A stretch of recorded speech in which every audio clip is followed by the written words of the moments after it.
Hello students, myself Manju Bhavani. I welcome you in BA Part First Journal English class. As you know that we are discussing in there about your compulsory subject.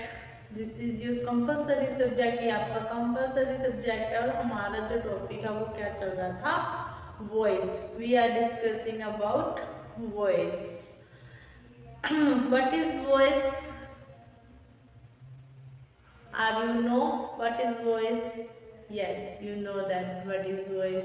And there are two types of voices, passive voice and active voice. In our previous video we all discuss about it.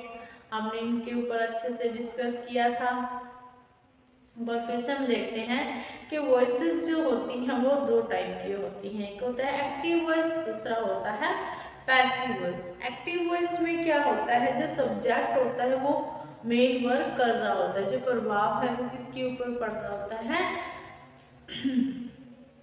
Subject के ऊपर पड़ रहा होता है। और जो passive voice होता है उसमें क्या होता है, ऑब्जेक्ट के ऊपर जो मेन जो सेंटेंस है वो ऑब्जेक्ट के ऊपर वर्क कर रहा होता है, जो ऑब्जेक्ट के ऊपर क्या होता है, इफेक्ट पड़ रहा होता है, तो वो होता है पैसिव वॉइस। जैसे कि राम आम खाता है, राम आम खाता है, ये तो नॉर्मल एक्टिव सेंटेंस है कि नॉर्मल सी बात होगी कि राम आम खा रहा है, ठीक है। उसके बाद हम अगर इसी बात को इस तरीके से बोले कि आम राम के द्वारा खाया जा रहा है, अब यहाँ पर जो प्रभाव है वो किसके ऊपर पड़ रहा है, राम के ऊपर ना पड़कर आम के ऊपर पड़ रहा है। ये जो आम है वो खाया जा रहा है राम के द्वारा, ठीक है। मीन्स तो दोनों का सेम है, लेकिन इनको बोलने का सेंस अलग अलग, बोलने का जो स्टाइल है वो अलग अलग हो जाता है। तो ये होता है पैसिव वॉइस। इसके बाद हमने डिस्कस किया था आपके इसके जो नॉर्मल से रूल्स होते हैं, पैसिव को एक्टिव में, एक्टिव को पैसिव में, पैसिव को एक्टिव में चेंज करने के लिए हमने देखा था एक्टिव के जो सब्जेक्ट है उसको ऑब्जेक्ट बनाना होता है, उसके बाद helping verb, then main verb, उसके बाद बाय प्रीपोजिशन का यूज किया जाता है, और जो हमारा ऑब्जेक्ट था उसको क्या बना देते हैं, हम सब्जेक्ट बना देते हैं। तो ये था बेसिक सा रूल। इसके बाद हमने देखा था कि कुछ ऐसी मेन वर्ब्स होती हैं जिनके साथ बाय प्रीपोजिशन का यूज न होकर कुछ और प्रीपोजिशन का यूज किया जाता है, जैसे कि इंटरेस्टेड के साथ इन यूज होता है, डिसअपॉइंटेड के साथ एट यूज होता है, पॉइंट के साथ एट यूज होता है, सेटिस्फाइड के साथ विद यूज होता है। कुछ ऐसी वर्ब्स थी जिनको हमने फिक्स प्रीपोजिशंस में भी देखा था, ऐसी वर्ब्स के साथ बाय प्रीपोजिशन का यूज ना होकर अदर जो उनकी फिक्स प्रीपोजिशंस है उनका यूज किया जाता है। उसके बाद हमने देखा था कॉम्प्लीमेंट के बारे में कि कॉम्प्लीमेंट क्या होता है, सेंटेंस को पूरा करने के लिए उसको व्यक्त मतलब कि उसकी विशेषताओं को जो मतलब बताते, विशेषताओं को नहीं, अर्थ पूर्ण करता है उनका। हमने देखा था जो कॉम्प्लीमेंट थे वो दो टाइप के थे, कौन कौन से थे, एक तो ऑब्जेक्ट का कॉम्प्लीमेंट था और एक था सब्जेक्ट का। जो सब्जेक्ट के सब्जेक्ट को क्या करे, शो करे, मतलब सब्जेक्ट के बारे में हमें बताए तो वो क्या था, सब्जेक्ट का कॉम्प्लीमेंट। जो ऑब्जेक्ट के बारे में बताए वो ऑब्जेक्ट का कॉम्प्लीमेंट। जो सब्जेक्ट का कॉम्प्लीमेंट होता है वो क्या होता है, हमेशा ही एडजेक्टिव हो सकता है। इजेमर के बाद अगर नाउन या एडजेक्टिव आ जाता है तो वो क्या होता है, सब्जेक्ट का कॉम्प्लीमेंट होता है। और इसके अलावा सब क्या होते हैं, ऑब्जेक्ट के कॉम्प्लीमेंट हो सकते हैं। इसके बाद हम बात करते हैं आज के रूल्स के बारे में। आज का जो पहला रूल है वो क्या है, यदि एक्टिव वॉइस का सेंटेंस क्या हो, अगर एक्टिव वॉइस में subject subject plus verb plus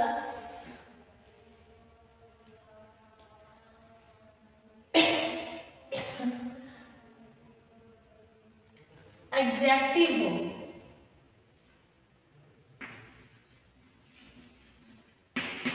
अगर एक्टिव वॉइस में subject plus verb plus adjective हो तो पैसिव वॉइस में क्या हो जाएगा, तो पैसिव वॉइस में हो जाएगा subject plus helping verb plus main verb plus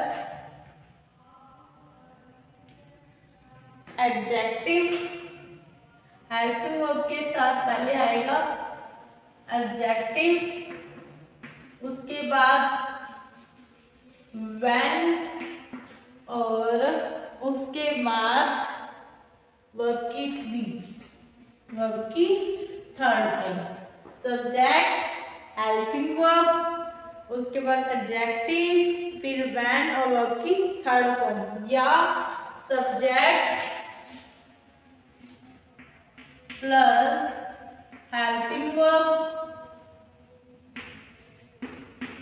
plus adjective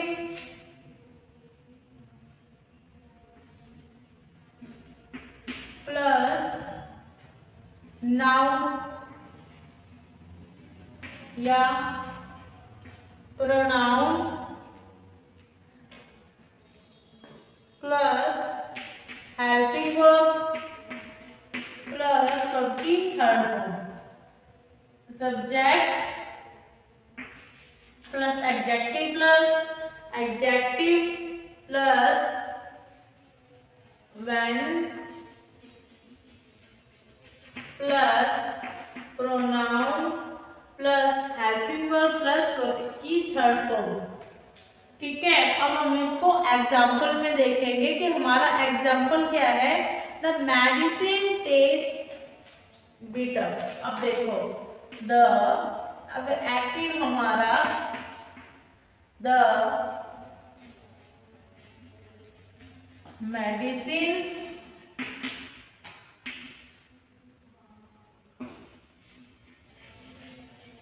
test bitter, कि जो मेडिसिन है वो क्या होती है, स्वाद में खारी होती है। खारी मतलब कि बिटर कड़वी होती है। इसका हम पैसिव बनाएंगे। अब देखो हमें पता है कि जो टेस्ट है वो मेन वर्ब है, जो बिटर है वो क्या है, एडजेक्टिव है। एडजेक्टिव का मतलब होता है विशेषण। अब यहाँ पर जो बिटर है वो किसको बता रही है कि जो मेडिसिन है वो क्या होती है, कड़वी होती है।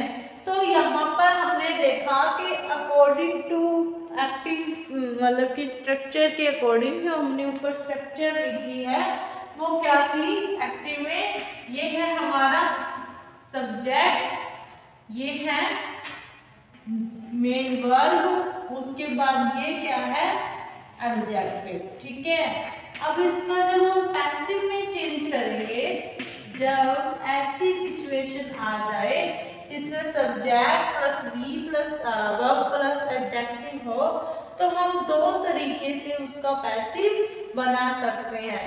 पहला तो क्या होगा, हमें जो हमारा सब्जेक्ट होगा उसको सब्जेक्ट का सब्जेक्ट लिखेंगे। The medicine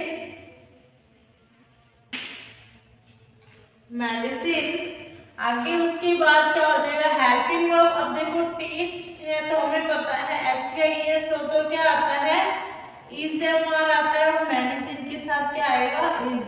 the medicine is bitter. आगे क्या है व्हेन प्लस V3, व्हेन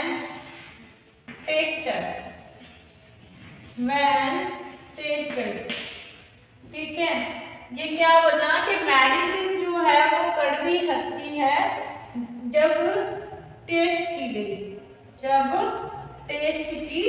गई। ठीक है, उसके बाद हम इसका एक पैसिव वॉइस और बना सकते हैं। क्या बनेगा? The medicine is bitter when it is tasted। इसे हम दो तरीके से बना सकते हैं, या तो हम प्रोनाउन और हेल्पिंग वर्ब का यूज कर भी सकते हैं, और अगर ना करना चाहें तो हम डायरेक्ट भी इसका यूज कर सकते हैं। इसके बाद हम इसका एक और देखते हैं, सीता लुक्स ब्यूटीफुल। एक्टिव क्या है? सीता looks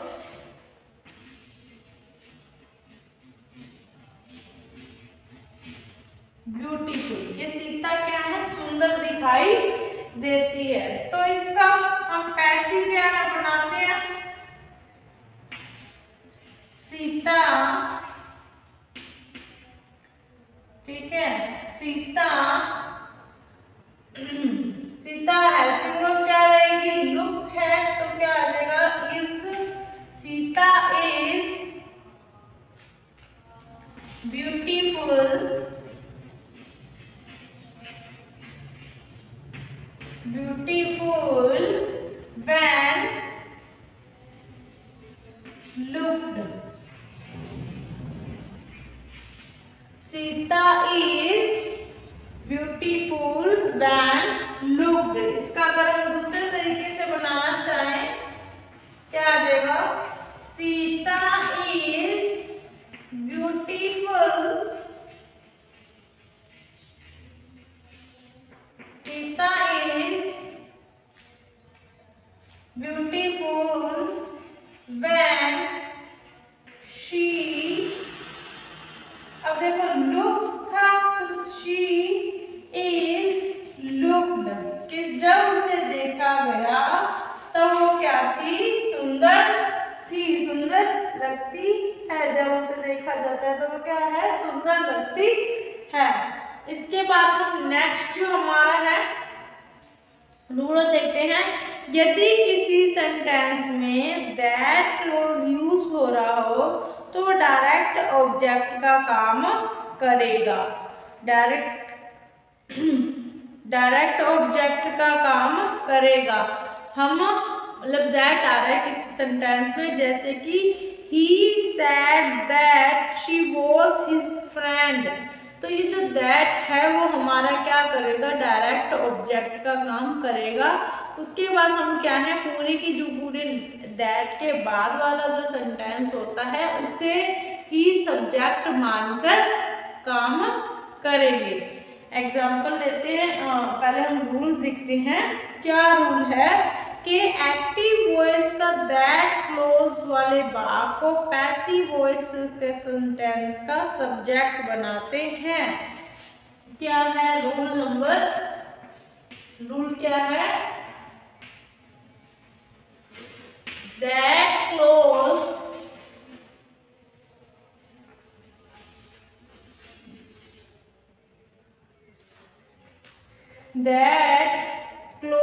हमेशा दैट क्लोज यूज हो रहा है,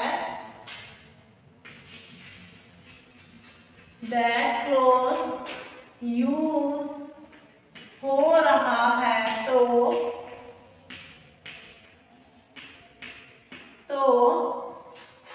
क्या होगा? वह डायरेक्ट ऑब्जेक्ट होगा। वे डायरेक्ट ऑब्जेक्ट होगा। डायरेक्ट ऑब्जेक्ट होगा मतलब आपको बताया था, एक तो इनडायरेक्ट होता है, एक डायरेक्ट ऑब्जेक्ट होता है। डायरेक्ट जो ऑब्जेक्ट होता है वो क्या होता है? नॉन लिविंग थिंग होती है ना। उसके बाद देखते हैं एक और बात है कि दैट क्लोज हमेशा सिंगुलर का काम करेगा। जो दैट क्लोज है सिंगुलर का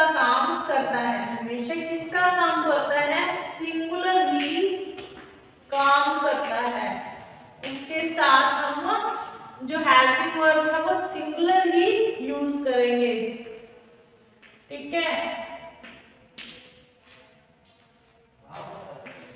एक्टिव वॉइस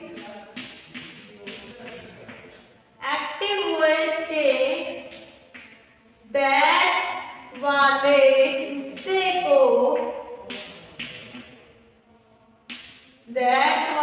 हिस्से को पैसिव वॉइस का सब्जेक्ट बनाया जाता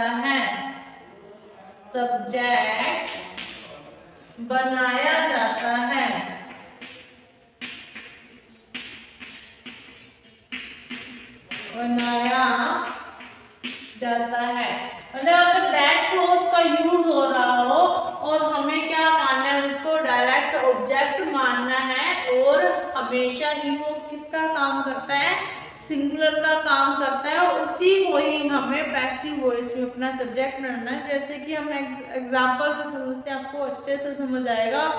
ही सेड दैट, एग्जांपल है, he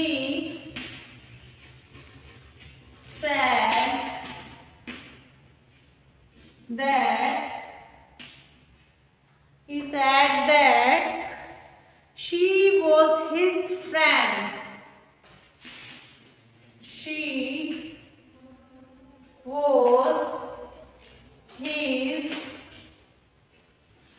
अब जैसा कि हमने देखा कि तो दैट है वो क्या है, हमारा डायरेक्ट ऑब्जेक्ट है। अब ये डायरेक्ट ऑब्जेक्ट है हमारा, और इसी को ही हमें क्या बनाना होता है, पैसिव में सब्जेक्ट बनाना होता है। तो इसको हम पैसिव में जब चेंज करेंगे, that she was his friend,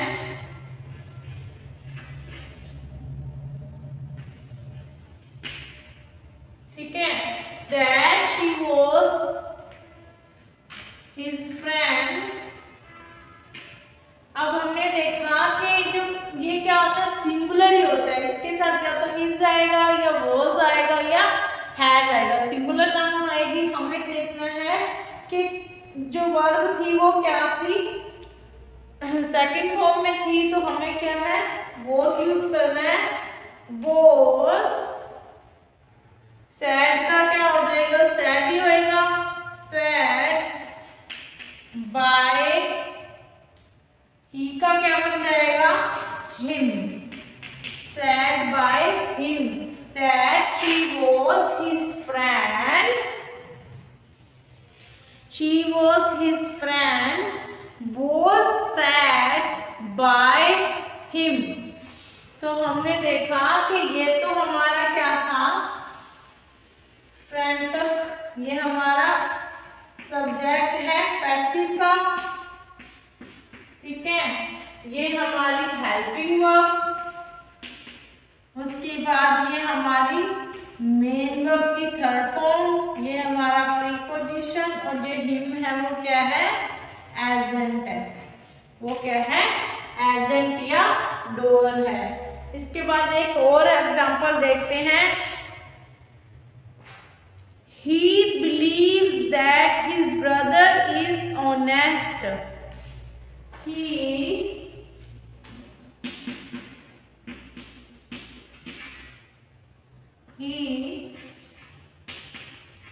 believes that his brother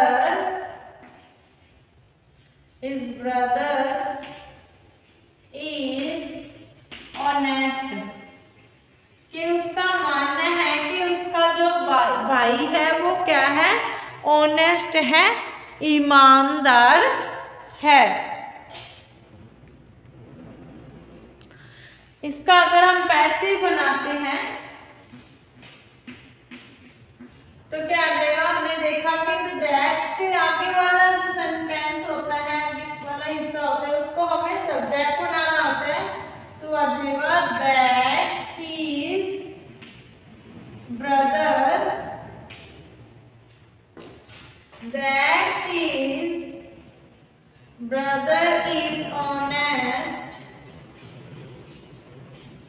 इसके बाद हेल्पिंग वर्ब यूज करनी है हमारी मेन वर्ब को देखते हुए, तो क्या आएगा, इज बिलीव्ड,